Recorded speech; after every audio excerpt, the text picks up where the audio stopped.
America is facing a crisis. We have freedom at risk in a country that's had it for 240 years. We're seeing one-party government arise. People are concerned that the election was not honest. When you talk about Silicon Valley, you are talking about an industry with hundreds of billions of dollars flowing through it on a constant basis to build new tech, to reach minds and change minds. And the conservatives are behind in the game. Now we have big tech, Google, Facebook, Twitter, YouTube, all of these leftist agencies, very progressive, that are monitoring American speech and deciding, what is mean and what isn't. And what they're doing is targeting conservatives. Many aspects of the 2020 election showed us that our election system has vulnerability. And since then, many states have introduced election reform bills. But one of the most egregious assaults on the election in 2020 came from Silicon Valley. Another major problem with the 2020 election is the way that our big tech companies put their thumbs heavily on the scale throughout the election. The big tech platforms like Facebook and Twitter and the like, Instagram, they're enormously powerful for two reasons. One is they have so many millions of people that use them every day.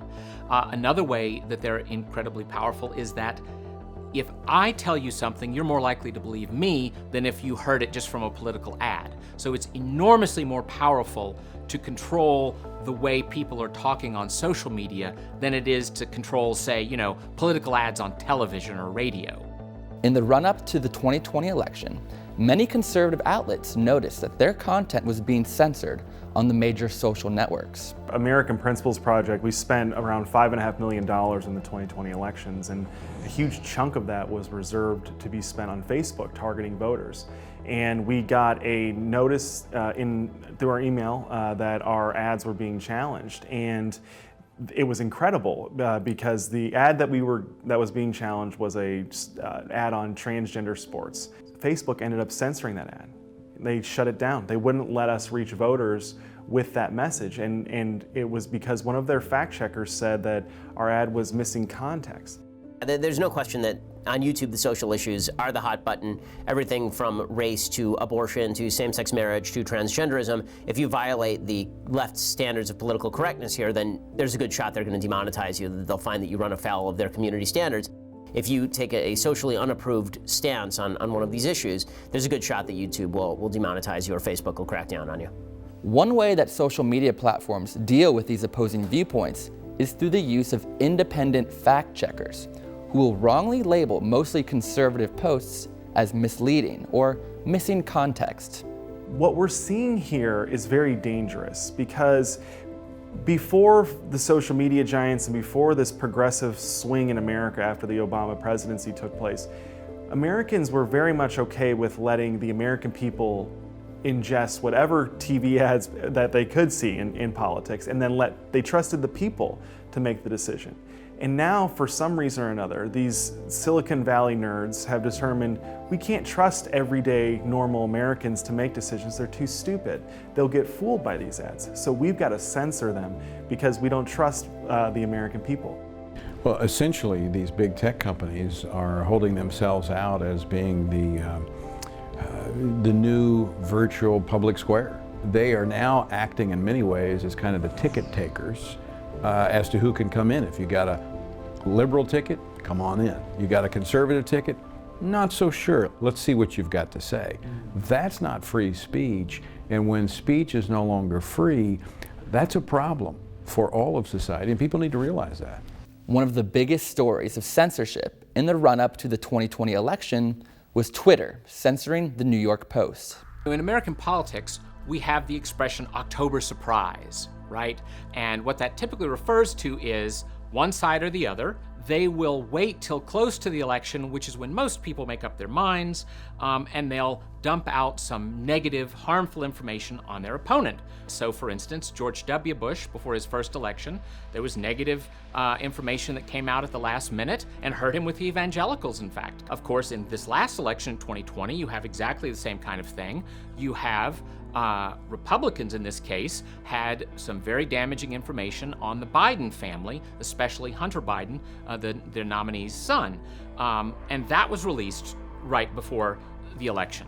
If you contrast how Twitter quickly shut down the New York Post and their story on Hunter Biden, which was fact-checked and true and totally based on very factual information, versus how they treated the story about President Trump allegedly saying that veterans were losers and scumbags who died for their country stupidly.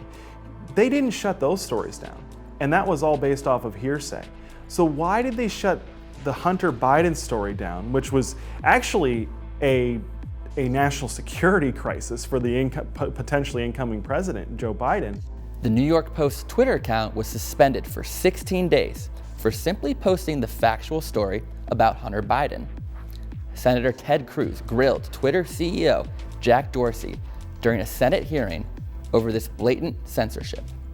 The New York Post is over 200 years old. The New York Post was founded by Alexander Hamilton, and your position is that you can sit in Silicon Valley and demand of the media that you can tell them what stories they can publish, and you can tell the American people what reporting they can hear. Is that right?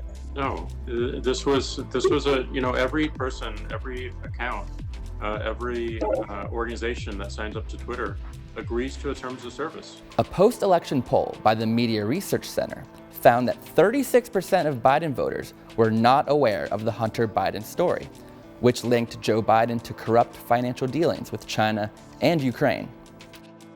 Yet, in September 2021, the mainstream outlet Politico confirmed the Hunter Biden emails as authentic, nearly a year after the story was censored. But big tech companies don't just wield their power over elections through censorship. They also use their billions to fund specific campaigns and elections. In this last election, you had Mark Zuckerberg, head of Facebook, giving $400 million to two little nonprofits. They'd only had about $1 million apiece a year before his $400 million descended upon them. And then they gave that money to secretaries of state, that is to say the leading election official in almost all the states, and even into local election offices, over 2,000 of them. In the case of Google, when you total up the contributions, and I didn't do this, a left-wing group that does great work called Open Secrets did this. If you look at Google, both how its employees donated plus the way the company's own treasury and PACs donated, you find it was 95-5 Democrats over Republicans. Many note that these huge tech monopolies need to be kept in check. Today, the people, that's us, have to fight for the right to have freedom to post our stuff on the web, to have freedom to speak in the marketplace, to have freedom. I mean, these ideas are endless. This will never end. In other words, this is a battle that until we get to glory, we have to fight for the right to speak. As I look at the horizon, I see things that I thought I would never see in America. And many of us, we read George Orwell's 1984 about a totalitarian society and Big Brother and the surveillance and just how history, was being changed right before our eyes and all of these things. And I feel like that we're living in a totalitarian society in so many ways. And with big tech, what has happened is that anyone that puts forth an opinion or data that's contrary to what comes down through the channels that are sending out these messages, they can find themselves shut down, deplatformed, and not able to reach the American people. And I would say that we're living through a period in history where the American people are not able to get the information that they need to make intelligent decisions for themselves and their families.